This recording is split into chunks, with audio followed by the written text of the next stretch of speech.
Chers téléspectateurs et téléspectatrices, Afrique Parlons Futur TV vous invite à suivre la troisième partie de la problématique de l'identité ethnique façonnée par les réfugiés Tutsis, appelés Banyamulenge. Et dans cette troisième partie, nous vous présentons le défi de l'identité ethnique et de la citoyenneté des Banyamulenge.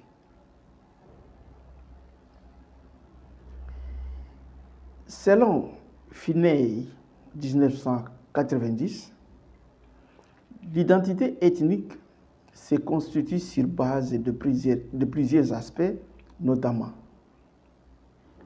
l'auto-identification en tant que membre d'un groupe, l'appartenance à un groupe, l'attitude à l'égard de l'appartenance à un groupe et la participation à divers rituels ou activités culturelles. Smith et Silva, 2011, déclarent que l'identité ethnique est le degré selon lequel les individus se perçoivent comme faisant partie d'un groupe ethnique. Et ces définitions présentent des traits et caractéristiques communs à tous les groupes, à tous les groupes ethniques du pays, à l'opposé d'un groupe ethnique fabriqué, Banyamulenge, qui prouve que l'ethnie Banyamulenge n'est pas une ethnie indigène appartenant au territoire d'Ouvira. Issin et Tuner, 2001, page 4, déclare traditionnellement, la notion de citoyenneté a été liée à un ensemble de droits et obligations au sein de l'État-nation, l'unique source d'autorité, de citoyenneté et de démocratie. Ceci implique être citoyen au sein d'un État spécifique est également censé impliquer un attachement et une identification à la nation, ainsi qu'un désir de servir et de participer à sa vie politique. Cependant, contrairement aux réfugiés Tutsis installés dans la province du Sud Kivu, en territoire d'Ouvira, ne sont pas attachés à l'identification du pays d'accueil et moins encore ne s'intègrent pas au sein des ethnies locales, mais ils continuent de servir les intérêts de leur pays d'origine, le Rwanda.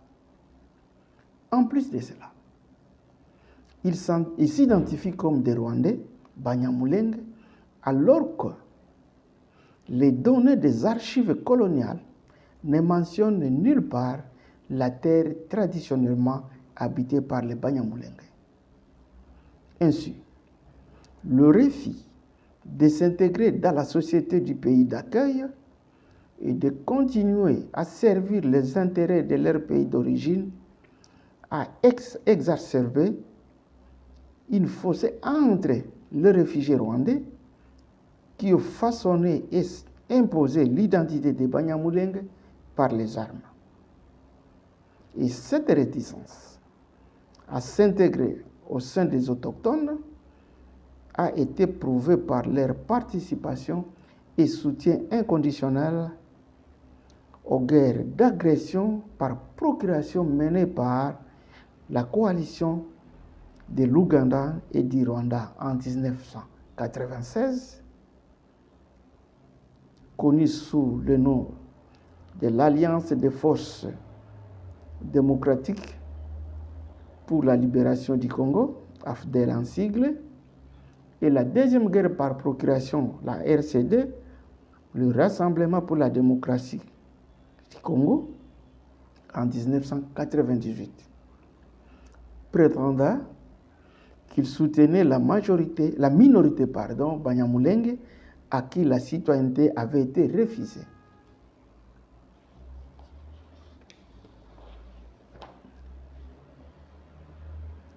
Le paragraphe suivant examine les circonstances dans lesquelles l'acquisition massive de la citoyenneté a été accordée au Banyarwanda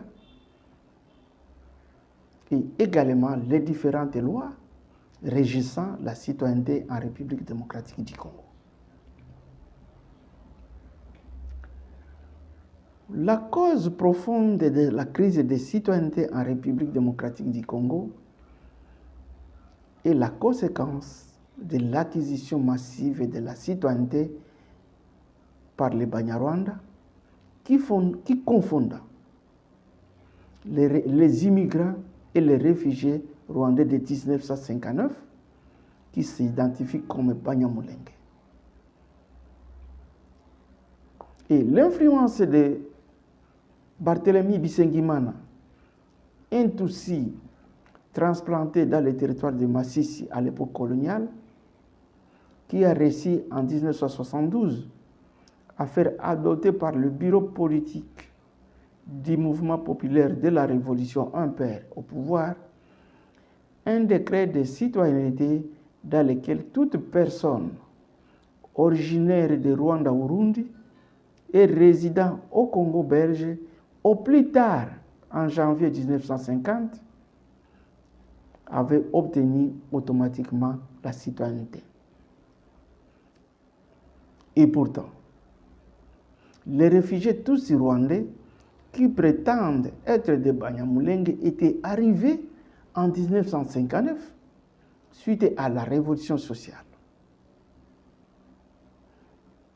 Et la loi 7200D est claire car elle avait limité dans le temps janvier 1950 pour les immigrants qui devaient bénéficier de cette loi.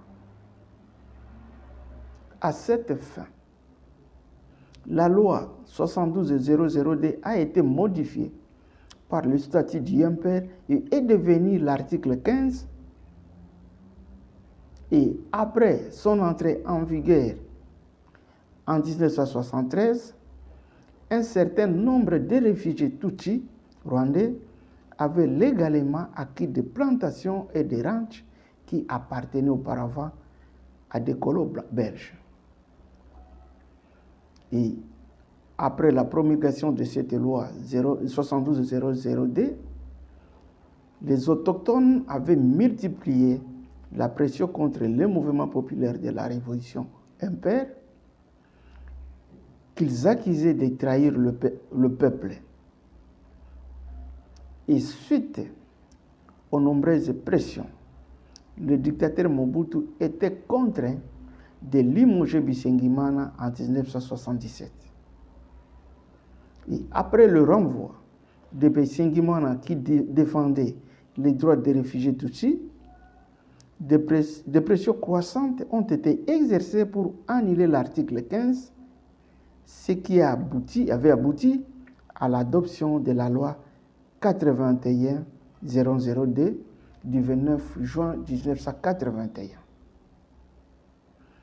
La loi numéro 8100D du 29 juin 1981 stipule Ezaïrois, toute personne dont le descendant est membre d'une tribu établie sur le territoire dans les limites du 1er août 1885. Ceci avait comme conséquence la perte de nationalité aux réfugiés rwandais Tutsis. Howard, selon Howard, 2009, page 8, il affirme que les règles régissant l'acquisition de la citoyenneté sont importantes car les différentes possibilités d'acquérir la citoyenneté aura des implications pour l'intégration à long terme des immigrants. Il déclare aussi que les étrangers résidents ont droit à certains avantages parfois pour voter aux élections locales. Néanmoins, tous les pays se réservent des droits exclusifs. Par exemple, le droit de voter et de se présenter aux élections nationales est réservé uniquement et exclusivement aux autochtones. Et en considérant Awad 2009, page 5 à page 9, et prenant en compte la procédure par laquelle la citoyenneté de masse a été accordée aux réfugiés par le décret 72-002 ci-dessus, était tout à fait erroné. Et le fait que l'acquisition de la citoyenneté implique que l'individu soumette sa demande n'a pas été suivi car le pays était gouverné par une dictature et celui qui avait une position plus influente pouvait manipuler la décision selon ses intérêts. C'est pourquoi M. Bisengimana avait manipulé Mobutu pour qu'il signe la loi numéro 72-002 du 25 janvier 1972. Et pour les Congolais d'origine, la loi 81-002 du 29 juin 1981 portant sécession de la citoyenneté zaïroise et des réfugiés Banyarwanda en République démocratique du Congo est toujours en vigueur en dépit de la modification faite après le référendum de 2006 organisé en faveur des occupants rwandais. Toutefois, le dialogue intercongolais organisé par le gouvernement sud-africain à Sun City a abouti à la signature d'un accord de paix inclusif adopté en avril 2023 qui a chargé l'Assemblée nationale de mener une étude approfondie sur la citoyenneté congolaise et de rédiger une nouvelle loi sur la citoyenneté congolaise. À cela s'ajoute l'article 10 du 18 février 2005 de la Constitution de la République démocratique du Congo qui stipule la nationalité congolaise est une et exclusive. Elle ne peut être cumulée avec aucune autre nationalité. Cette disposition est tirée de l'article 1 de la loi numéro 004/020 du 12 novembre 2004 relative à la nationalité congolaise. L'une de ces conséquences se retrouve dans l'article 26 de la même loi qui prévoit que toute personne qui acquiert une nationalité étrangère perd la nationalité congolaise. Par ailleurs, l'article 10 de la Constitution consacre l'unité et l'exclusivité de la nationalité congolaise qui peut être révisé sans violer ni transgresser l'article 220. Il peut être révisé pour permettre à la nationalité congolaise d'être détenue concomitamment avec la nationalité d'un État qui n'a jamais attaqué la République démocratique du Congo ou qui n'a jamais soutenu, même implicitement, une rébellion.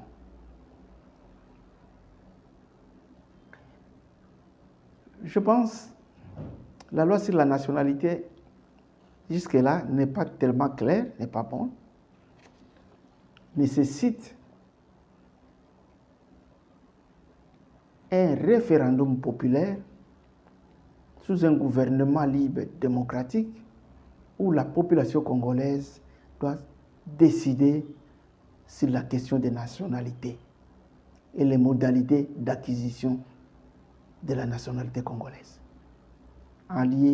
Au lieu de se borner sur une constitution qui était élaborée pour favoriser les occupants de la République démocratique du Congo. Après avoir parlé de du défi de la citoyenneté de Banyamulenge, examinons maintenant l'école des pensées et les théories de l'identité ethnique. Selon Tina 2023, citant l'école de la pensée pour l'approche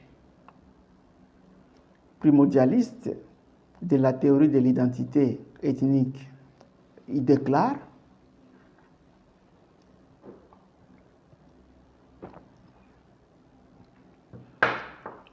l'ethnicité est ancrée dans des attributs biologiques hérités, une longue histoire de pratiques de différentes sectes culturelles ou les deux.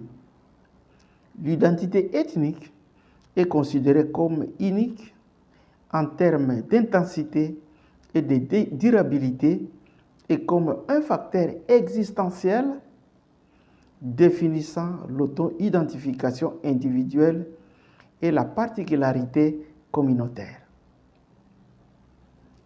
Cette approche détermine les caractéristiques d'interaction entre les membres hérités de même ancêtre.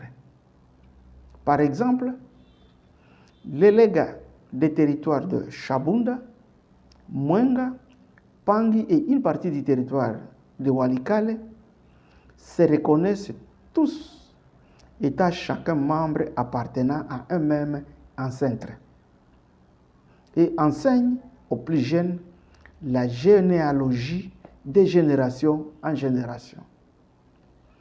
La même considération est accordée aux Bembe, qui sont considérés comme les jeunes frères aux Légas. Et à côté des Bembe, les relations sociales entre les Légas et les Babangu-Bangu, descendants de la fille des Légas, ces deux tribus se reconnaissent d'une part les Légas comme oncles et les Bangu-Bangu comme neveux. Et ceci se transmet de génération en génération avec des respects.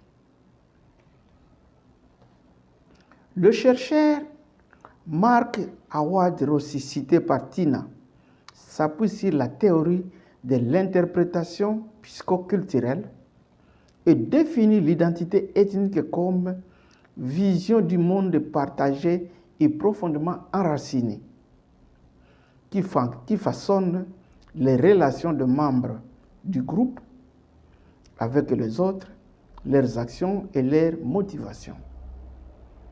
Et en se référant à ces écoles d'enseignement ou de pensée, nous pouvons constater la différence entre les tribus indigènes du Sud Kivu et les réfugiés Tutsi Banyarwanda installés sur les hauts plateaux qui ont façonné le nom de Banyamulenge pour créer leur identité.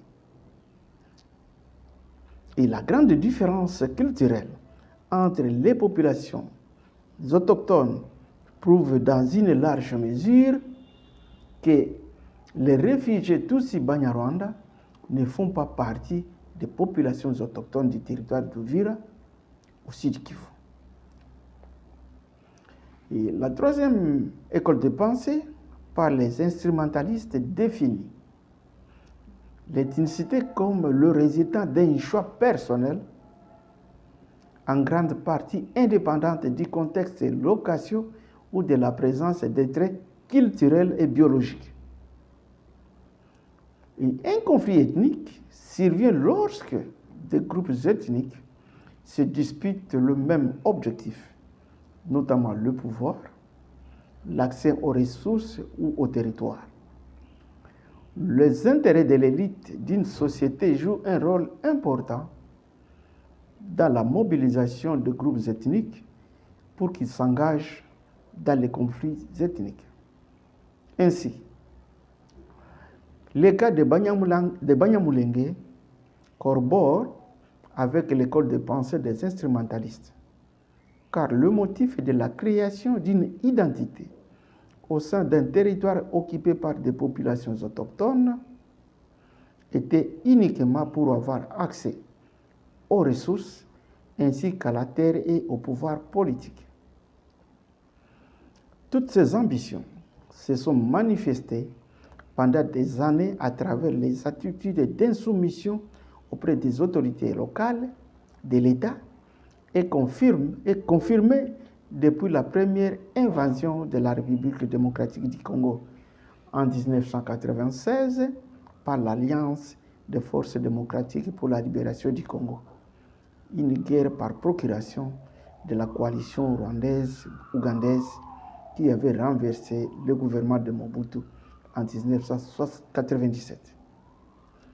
Et la deuxième invasion de 1998, sous la parapluie du Rassemblement des Congolais pour la démocratie, un mouvement rwandais qui avait conduit à l'assassinat de Laurent Désiré Kabila. Et lors de ces invasions, les envahisseurs Tutsis ont occupé toutes les positions stratégiques dans la politique, l'administration, l'économie et dans tous les services de sécurité et l'armée. En plus, les instrumentalistes considèrent l'ethnicité comme un moyen utilisé par les individus et les groupes pour unifier, organiser et mobiliser les populations pour atteindre des objectifs plus vastes. Ces objectifs sont dans la plupart des cas de nature politique et comprennent, entre autres, les exigences d'autogouvernance, d'autonomie, d'accès aux ressources et au pouvoir, et le respect de l'identité et la culture des droits de la minorité. L'école de pensée des instrumentalistes est confirmée par la création de la commune de Minembwe en 2013 par l'article ministériel du Premier ministre Matata Mpoyo. Et à part la création de Minembwe, de la commune de Minembwe, dont l'objectif est d'octroyer une terre aux réfugiés rwandais Tutsis de 1959 qu'ils peuvent réclamer comme leur terre ancestrale. En dépit de la création de la commune de Minembwe, ces limites annexent le parti des terres appartenant au territoire de Fizi, au territoire de Mwenga et au territoire d'Uvira sans consulter au préalable les populations autochtones. Enfin, et pour conclure,